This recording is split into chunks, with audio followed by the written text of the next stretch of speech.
The Democratic Party is doing a terrible job right now on the whole because most of the leadership, as well as most people in the party, do not feel like they actually deserve the things that they're fighting for. And the Republicans are 10 toes down in their entitlement.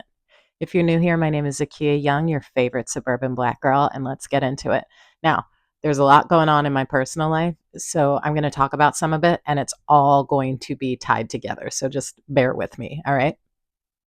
So, as you know, it's Endometriosis Awareness Month, and it's almost like my body knew because it was like, let's do some flare ups now. Let's have some flare ups, which everyone hates. But my aunt passed away, not the one I talked about in the last video. That was my Aunt Dot on my dad's side. This is my Aunt Eula on my mom's side, and we called her Aunt Boot because we are black and my people are from the South, and that's just what we do.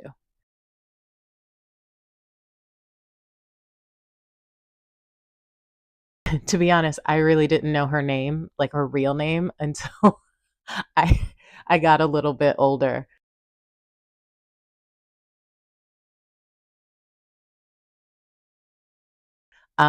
But yeah, this is my second aunt to pass this year, and my third aunt to pass in the month of March, which is my birth month.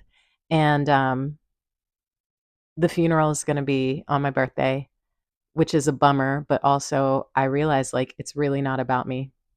It's not about me. It's the date that the immediate family came up with. And I was like, you know what? I'm a little sad about that. And it's my mom's big sister. And she's a little sad that the funeral is going to be on my birthday because her grandma died on her birthday. So I was like, you know what? I've done enough digging about what's going on at the airports. I've had a bunch of friends already fly. So I was like, okay, I think I'm okay getting on a plane. I wasn't when my Aunt Dot passed away. That was in Aquarius season because I remember I was out for my brother from another mother, Clinton's birthday. Um, and I just wasn't ready to get on a plane. Um, but it's interesting thinking about what we deserve, right? Because on the surface, a lot of times we feel like, yeah, I know what I deserve. Like I deserve this, I deserve that. And then you look at your life and you're like, but why am I still getting the same bullshit? Right?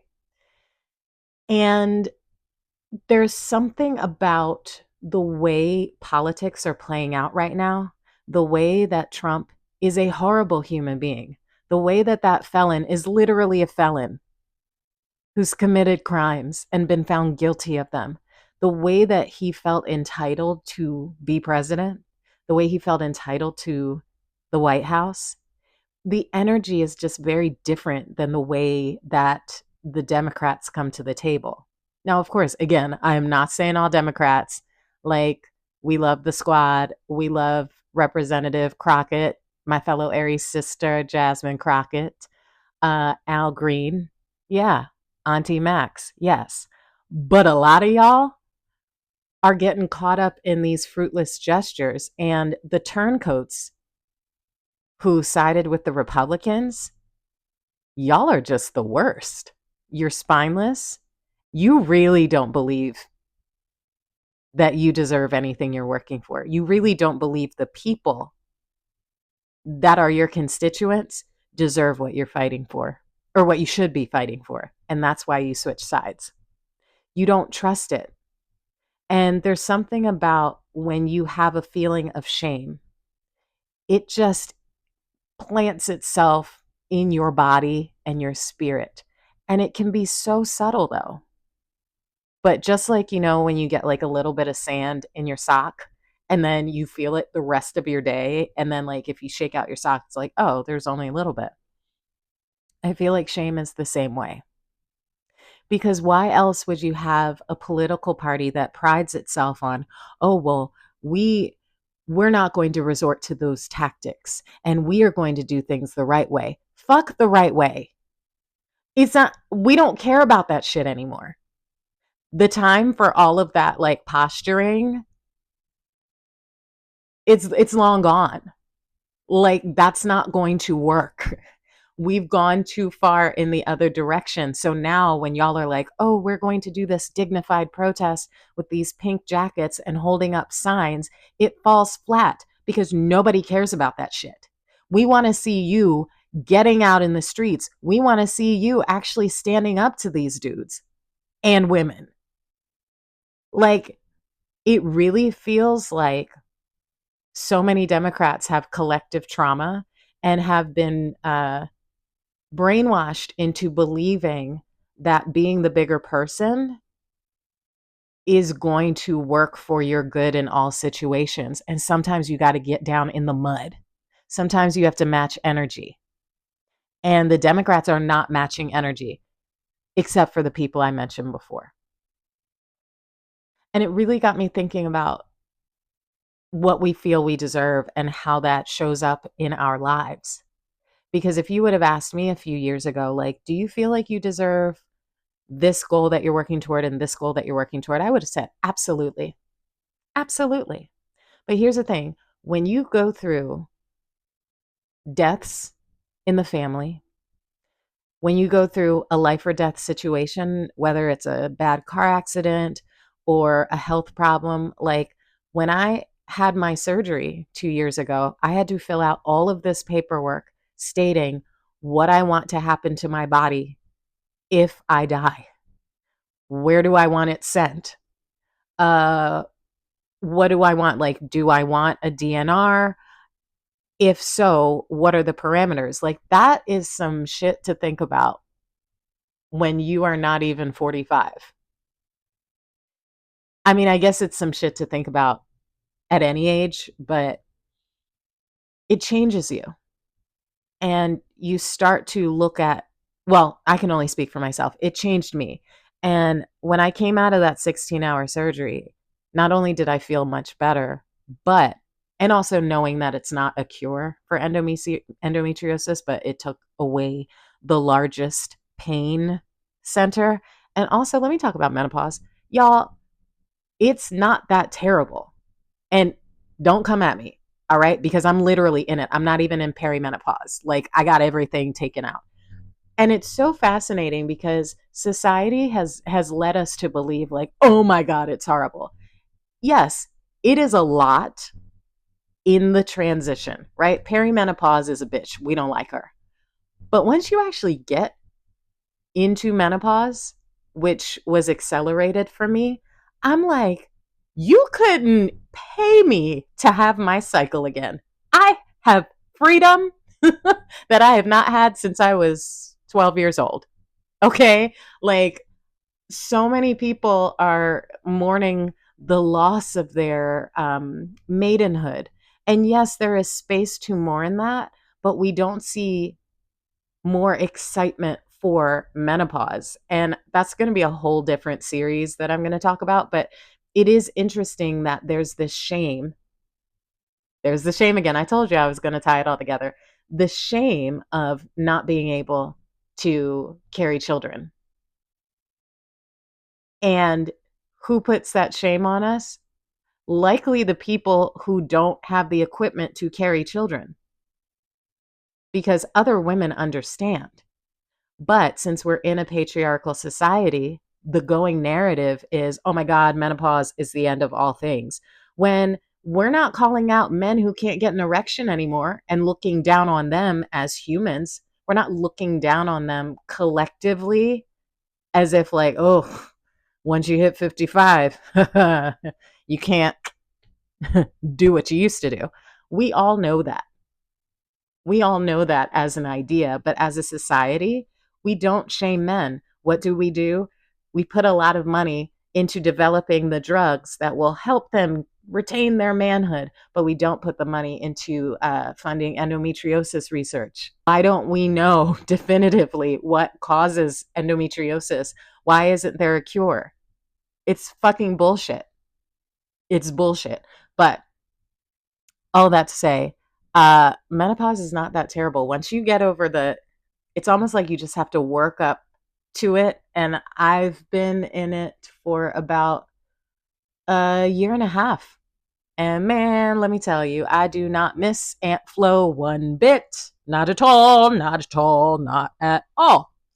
Uh, um, okay, yeah, I'm all over the place because also when I'm grieving, it's just, I have grief brain, right? And thinking about my aunts and how they lived their lives and who they were to me, I hit this point of just gratitude.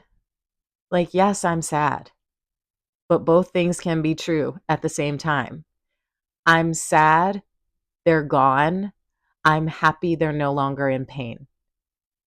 I'm sad the funeral's on my birthday. I'm happy things worked out where I could fly out and be there with my cousins and my aunts and uncles and my parents that still remain. Like, I think we exist so, like, we love to stay in a binary. And it's like, nah, this more than one thing can be true. And tying it back to politics, I feel like karma will get the evil politicians who are not working for the greater good, but also the energy of money doesn't judge. It doesn't judge. So you've got a whole bunch of bad people that feel entitled to their wealth and they have it. And I feel like a lot of churches like to demonize money while the pastors have mansions and like Escalades and all that jazz and security, like actual security guards, while the congregants have been taught that you don't deserve that money. That money deserves to go into our coffers because we're the ones doing the work.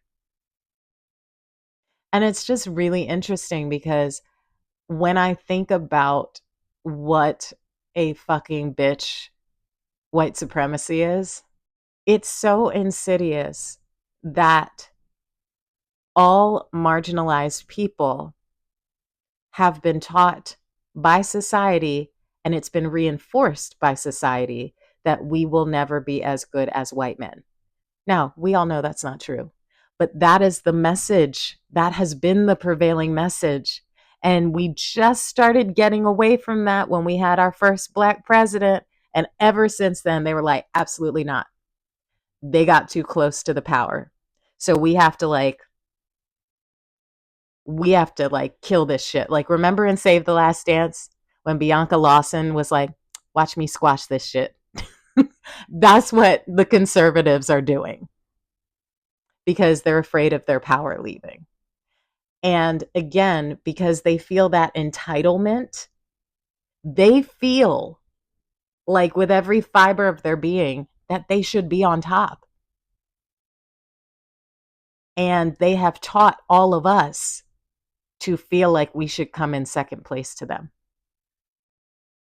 Now, if you've done your individual healing work, amazing. Please share what you have learned. Because of course, I don't know everybody, but I'm saying just largely that seems to be the message we have received. So I believe that there is still a greater part of the Democratic Party that feels like we don't deserve anything more. We're just happy we got civil rights, but we don't even really feel like we deserve them, right? Which is why they are rolling over as a party, not as individuals, but as a party. And I don't want to live my life like that. I don't want to be around people who feel like they don't deserve anything. It's an energy suck. It really is. And I can't heal you. I can only heal myself.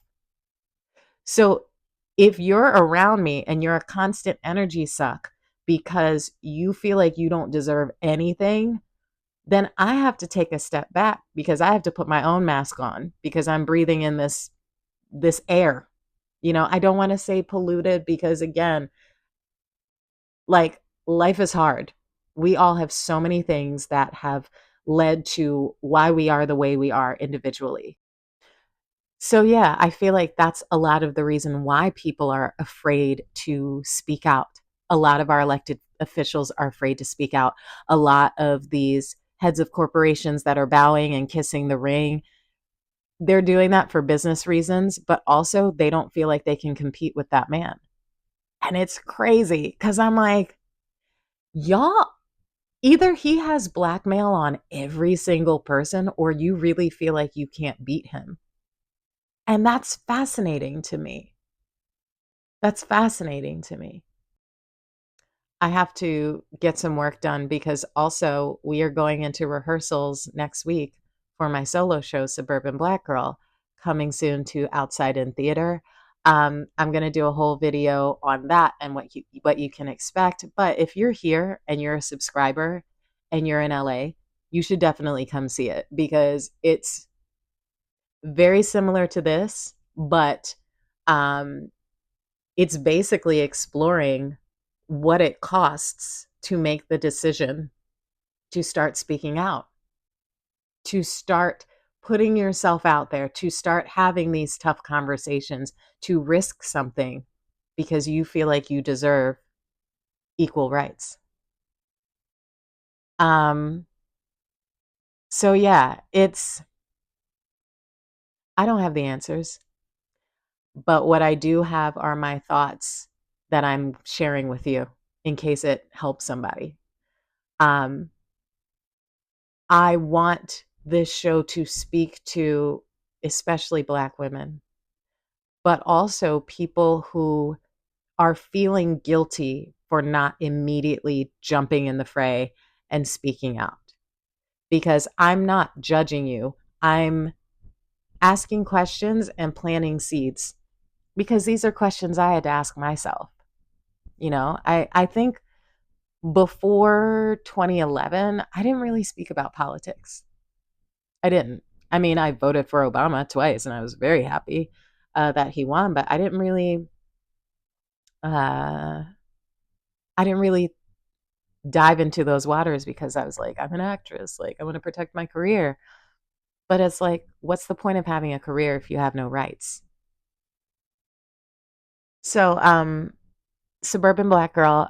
So yeah, I've been working on it. If there are any writers that watch, you understand I'm a playwright. You know that if there's something that still isn't working in your script, you're going to keep chewing on it and chewing on it and chewing on it until you get the answer. So that's what this week is. And I'm still teaching voice. So uh, there's a lot going on. But all of that to say, regarding energy, and politics and what we feel we deserve and shame, waking up out of that surgery, I was like, I refuse to have this shame, which I feel. I refuse to have it take over my life. I refuse to have it mess up my second half of my life. Okay. I'm 45. I'm about to be 46. And I refuse to have the same shit from the first part of my life, which I don't judge myself for, but I refuse to repeat those same patterns. I was like, I'm going to get to the heart of it. And it really was shame. And, I think a lot of people who grew up in church wrestle with shame because you're taught from the beginning that you were born sinful. So you need Jesus, right? And anytime you sin, according to what the Bible says is a sin, you carry this immense shame. And that takes a lot of work to root out and to heal. And I just think we have a lot of people who are living in shame and they're more liberal leaning, but they don't feel like they really deserve what they're fighting for. And I think that's why the Democratic Party is rolling over and laying an egg. Again, these are my thoughts and observations.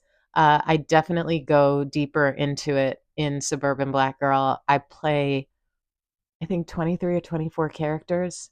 Uh, and these are all people from my actual life. These are all of my lived experiences that I am sharing with you because it's important. What's it going to take?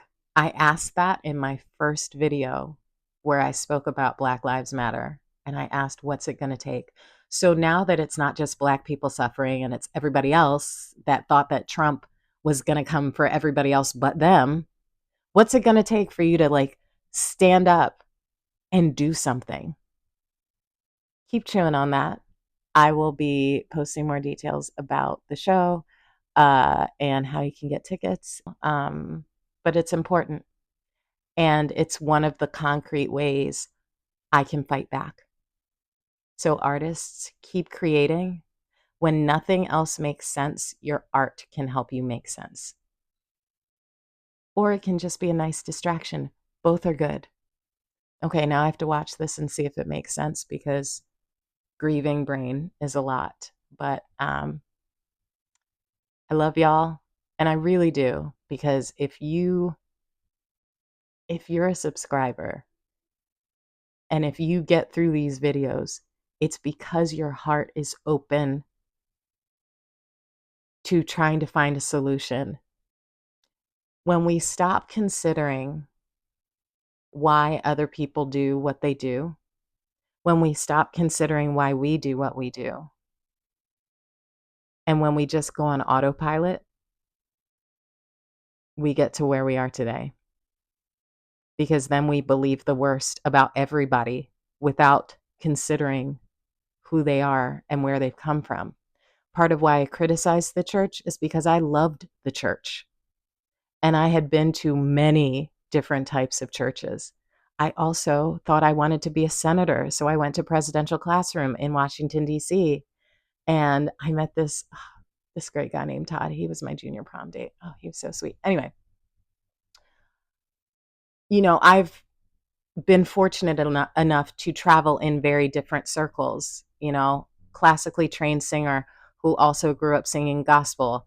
I do Broadway musicals and plays. I've done TV. I'm now a professor at a really great school. And I was in corporate America.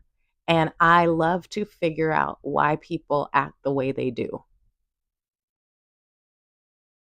And watching how this past election played out, it was just really fascinating. It was really fascinating. And now we are suffering the consequences. I don't know if this is the thing where America needs to break so that we can heal, but it sure looks like we're going that way. All right, y'all. I have so much work I need to do, but so much has been going on. And y'all already know. Okay. Be good to yourselves. If any of this resonated, I just want you to chew on it and ask God if you're a person of faith or the universe, or try to, or your therapist, where the shame comes from. Where does my feeling undeserving come from? Because let me tell you, women who are my age and like give or take 5, 10 years, if you're like 35 to like 55, we were coming of age in the era of women being told that we want too much out of a man. Oh, you have this whole list and you're not perfect. Like you're asking for too much. So then what do? We feel like, "Oh my gosh, I don't deserve to get the guy that checks off all the boxes." Right? I want to be a ride or die chick, which then turns us into pick-me's because we've believed the lie that we don't deserve to get what we actually want. And then we spend decades in these marriages or relationships with men who you realize too late, not only do they not respect you, not only do they not like you, they're not on your level. And you don't even know what your level is because you've allowed men and pop culture and hip hop. And don't get me wrong, I love hip hop. but come on. The messages for women, largely, I'm not saying all, but largely, it was about how much pain can you put up with? How can you prove your worth by showing you're a ride or die chick? So you see that whole, like, that seed of shame, because then if you aren't with somebody, then you start to wonder, like, oh my gosh, maybe I don't deserve the things that I actually want. Maybe I should just try to go out with this person. Now, of course, there are exceptions. You hear stories all the time about, like, oh, he wasn't my type, but it worked out. I would love to hear from those women 25 years later. And to be honest, this is a sad smile, because what I would say is, yes, you will find those situations where, yeah, they're still as happy as they were before. But after the kids grow up and leave the house and it's just you and him, you'll really learn whether or not you settled. And again, shame. Okay, I'm babbling. That's a whole other video. So I am babbling because I'm tired, because when I'm grieving, I can't sleep. Hug your loved ones. Life is short and death is the one thing we cannot outrun. Everyone is going to experience it. So make sure you live your life in a way that makes you happy, makes you feel fulfilled, because we don't know how long we have. And yes, everything feels hopeless right now, but that doesn't have to permeate your entire being. There are still beautiful things that are happening. There are still miracles happening. You know, shoot, the miracle of realizing, oh, I have enough points for this flight. Amazing. They're about to expire. Even better. Or the miracle of my hairstylist who was fully booked, and I texted her late last night. I was like, "Hey, can you squeeze me in? I have to go to a funeral." And she was like, "Can you be here at 1?" Sometimes we get so caught up looking for the big miracle that we forget the little miracles every day. I had a dope ass lesson with one of my voice students where, like, light bulb moments. And that was just so exciting because I literally have had 4 hours of sleep. I was up till 5:30, brain just going. And I had to wake up at 9:30 to teach, and the fact that I made any kind of sense, Becca, you are a rock star. Um, yeah. So I'm gonna watch this and see if it made any sense. And yeah, stay tuned for more info about Suburban Black Girl.